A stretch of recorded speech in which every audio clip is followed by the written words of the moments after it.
Voici les choses cachées que vous n'avez pas remarquées en regardant Encanto. Vous êtes aussi fan des films d'animation Disney que du football, et ça tombe très bien parce que ce que je vais vous montrer va beaucoup vous plaire. Mais si vous êtes vraiment un grand fan de football comme vous le dites, vous devriez remarquer cet easter egg tout seul, autrement vous ne pourrez plus prétendre être imbattable dans le domaine. Regardez cette scène où Bruno recrée un match de foot avec des rats. Vous avez peut-être reconnu la reconstitution d'un match bien connu des Colombiens, non? Ça ne vous dit rien? Eh bien, cette reconstitution fait référence à un match de la Coupe du Monde de 1990 en Italie qui a vu jouer la Colombie contre l'Allemagne. La scène fait donc allusion au but que le joueur Freddy Rincon a somptueusement marqué pour l'équipe nationale allemande. Le match montre comment, en pleine compréhension tactique, l'équipe colombienne de l'époque arrive à battre l'équipe allemande. Je sais, vous êtes dégoûté de ne pas avoir pu remarquer ce détail tout seul et vous devez vous sentir tout honteux. Mais ne vous en faites pas, car c'est vrai qu'il est difficile de faire le lien entre les deux. Il faut avoir une culture générale sportive très riche puisque ça remonte à un bon moment quand même.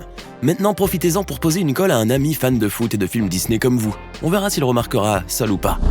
Vous avez beaucoup aimé le personnage d'Abuela Alma, la matriarche de la famille Madrigal. Mais vous n'avez sans doute pas remarqué qu'elle ressemblait beaucoup à un autre personnage d'animation que vous connaissez bien, très bien même. Vous voulez un petit coup de pouce pour vous rappeler? Alors il va falloir replonger en enfance. Abuela Alma est une femme d'un certain âge, aux cheveux grisonnants et aux yeux noisettes. Maintenant, imaginez-la plus jeune de quelques années. Vous ne trouvez pas qu'elle ressemble étrangement à Fauna, l'une des 3 fées de La Belle au Bois dormant? C'est à croire qu'elles étaient sœurs dans une vie antérieure. Ce petit retour en arrière vous rend nostalgique? Voilà que l'envie vous prend de vous refaire La Belle au Bois dormant, comme au bon vieux temps. Si vous le faites, faites attention à Fauna, vous vous rendrez compte qu'il y a une part de vrai dans ce que je viens de vous dire. En regardant Encanto, vous ne saviez probablement pas que Bruno se cachait dans les murs de la maison magique, même pas la famille Madrigal. En revanche, il y a un membre de la famille qui était au courant de cela, et ce n'est pas Dolores comme vous pourriez le croire. Attendez d'entendre cette théorie entièrement échafaudée par les fans de Encanto, vous allez être sidérés. À Encanto, la plupart des membres de la famille Madrigal reçoivent des pouvoirs magiques. Dolores a un sens de l'ouïe très développé, ce qui lui permet de connaître tous les derniers potins de la ville, ou encore Bruno peut voir l'avenir. Tout au long du film, on croirait que Dolores sait que Bruno se cache à Casita, mais elle n'est pas sûre de cela. D'ailleurs, elle confie à Mirabel qu'elle croit entendre ce dernier marmonner, mais qu'elle n'est pas certaine que les sons proviennent de lui. Néanmoins, il y a un autre membre qui savait que Bruno se cachait. En effet, selon une théorie de fan, Camilo était au courant que son oncle Bruno se cachait dans les murs. La théorie prétend que Camilo se transforme en Bruno pendant la chanson We Don't Talk About Bruno, bien que son oncle ait disparu depuis plusieurs années. Camilo était très jeune quand Bruno est parti, donc crée une représentation précise que ce dernier est suspect. Aussi, cette même théorie note que le livre Art of Encanto de Disney montre Camilo se métamorphoser en animal, laissant croire à cette possibilité qu'il soit devenu un rat et qu'il ait connu son oncle en voyageant à travers les murs de la maison. Je vous avais dit que vous seriez abasourdi par cette théorie incroyable. Voilà que vous vous mettez à psychoter à votre tour maintenant. Vous avez beaucoup été impressionné par les membres de la famille Madrigal, mais il y a un personnage qui vous a encore plus intrigué. Il s'agit d'Isabella, la fille aînée de Julieta Madrigal. Voulez-vous que je vous dise quelque chose d'incroyable sur ce personnage? Vous allez être surpris car c'est quelque chose que vous n'auriez jamais remarqué si je ne vous l'avais pas dit. Isabella, connue pour son élégance et sa beauté, a un don apparemment aussi parfait qu'elle, celui d'évoquer des fleurs magnifiques aux couleurs, tailles et formes différentes, décorant le sol à ses pieds ainsi que tout ce sur quoi elle pose la main. Tout cela ne vous a pas échappé.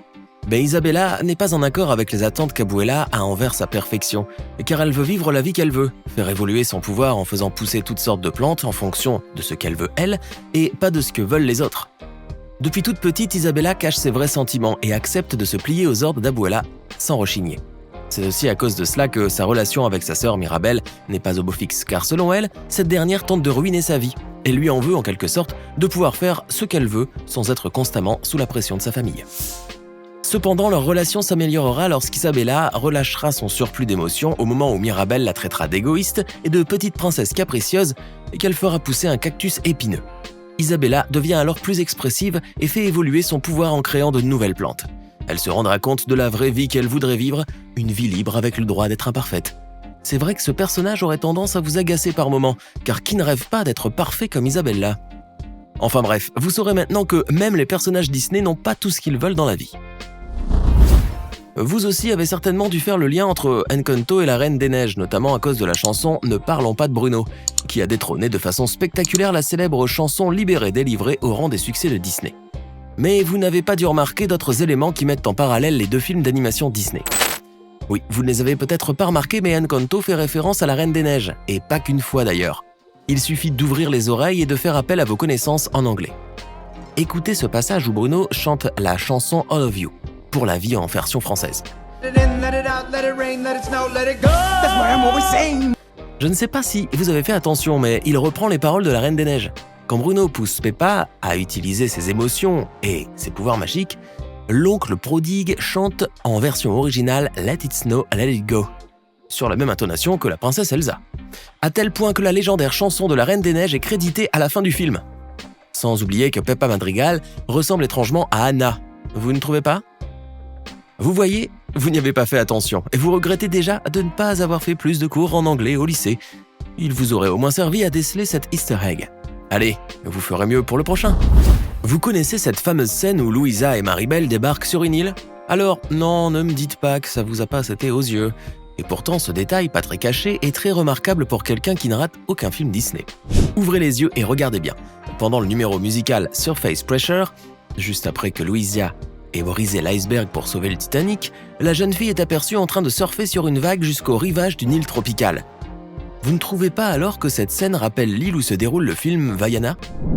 Bien sûr, les créateurs n'ont pas confirmé ce détail caché. Cependant, Lin-Manuel Miranda, celle qui a créé la musique de Vaiana et d'Encanto, a parlé précédemment de son envie de créer une princesse latino-américaine et de la mettre dans un même univers que Vaiana. Bon, c'est vrai que le film ne se déroule pas entièrement dans une île, mais c'est quand même étrange. Raté encore une fois, je suis désolé pour vous. Mais ne faites pas cette tête, je suis sûr que vous trouverez le prochain. Il est tellement facile. Vous aimez beaucoup l'affiche du film Encanto, vous la trouvez plaisante, amusante, colorée et elle vous donne envie d'aller voir le film. C'est le but. Mais saviez-vous que les personnages qui y figurent ne sont pas placés par hasard ? Voyons si vous aimez un peu les casse-têtes. On vous laisse réfléchir en regardant l'affiche quelques secondes. Alors, avez-vous trouvé ? Si tous les personnages sont disposés ainsi sur la photo, c'est pour une raison. Ils forment tous ensemble la lettre M, qui fait référence à, c'est ça, à Madrigal, le nom de la famille. Vous vous sentez un peu bébête de ne pas l'avoir remarqué tout seul ? C'est vrai que vous n'avez pas besoin d'avoir un œil de lynx pour le remarquer. Bref, vous saurez maintenant que les affiches de films en disent bien plus que vous ne le croyez. En regardant Encanto, vous avez plus fait attention aux personnages qui sont très attirants qu'à ce qu'ils portaient. C'est normal. Mais il y a cependant des détails très révélateurs qui aident énormément à la compréhension de l'histoire. Comme je sais que vous n'êtes pas du genre à deviner seul, je vais vous donner un petit coup de pouce. Avec un sujet aussi magique et passionnant que celui d'Encanto, forcément, les réalisateurs derrière cet incroyable film ont décidé de rajouter plus de magie, en glissant des petits détails discrets mais très signifiants, ayant rapport avec les différents pouvoirs de la famille Madrigal, et ce, en les plaçant sur leurs costumes. Si vous ouvrez bien les yeux, vous verrez que les membres de la famille ont sur le dos des dessins, symboles de leur pouvoir magique. Par exemple, le costume de Bruno est ponctué de petits sabliers synonymes du temps, ce qui rappelle immanquablement sa capacité à pouvoir voir le futur. Le poncho de Camilo, lui, est jonché de petits caméléons, qui n'est pas sans rappeler son pouvoir de se transformer en d'autres créatures. N'oublions pas non plus la jupe de Louisa, qui est affublée d'altères car elle possède une force incommensurable, et enfin, les boucles d'oreilles de Peppa, qui sont en forme de soleil, car cette dernière a la capacité de pouvoir changer le temps. Eh oui, encore des détails qui vous sont passés sous le nez. Décidément, repérer les easter eggs n'est pas votre fort. Alors vous y ferez attention la prochaine fois que vous reverrez le film ? Vous regardez Encanto et vous êtes tellement entraîné avec l'histoire, et particulièrement avec le personnage de Bruno, que vous n'avez pas fait attention à un détail intéressant. Vous allez devoir ouvrir les yeux pour le repérer. Regardez cette séquence où l'on voit très bien Bruno. Si vous faites attention à l'arrière-plan, vous allez vous apercevoir que derrière l'oncle prodigue se cache une petite plante verte qui pousse dans une vieille botte. Ce n'est pas étonnant venant d'un personnage aussi excentrique que lui. Un joli petit easter egg, clin d'œil à Wall-E, puisqu'on retrouve la même chose dans ce film-là. Vous êtes déçu de ne pas y avoir prêté attention, mais ce n'est pas grave. Vous serez plus observateur la prochaine fois. Vous avez particulièrement aimé le personnage de Bruno Madrigal, fils d'Alma Madrigal qui a incroyable capacité de voir le futur. Il possède une personnalité très excentrique, un penchant pour les rats et ses visions souvent terribles lui ont valu l'étiquette du vilain petit canard, qui a fini par l'éloigner de la famille Madrigal. Mais saviez-vous que malgré cela, il n'était peut-être pas tout à fait éloigné ?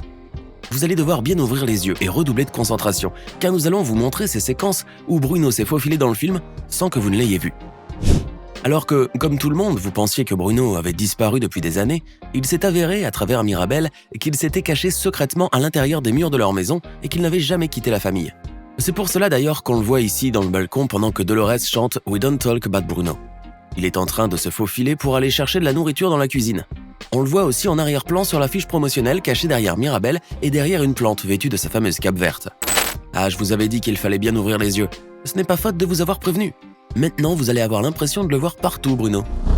Et maintenant, dites-nous dans les commentaires si vous aviez remarqué ces choses dans Encanto et n'oubliez pas de vous abonner et de cliquer ici pour regarder une autre de nos vidéos.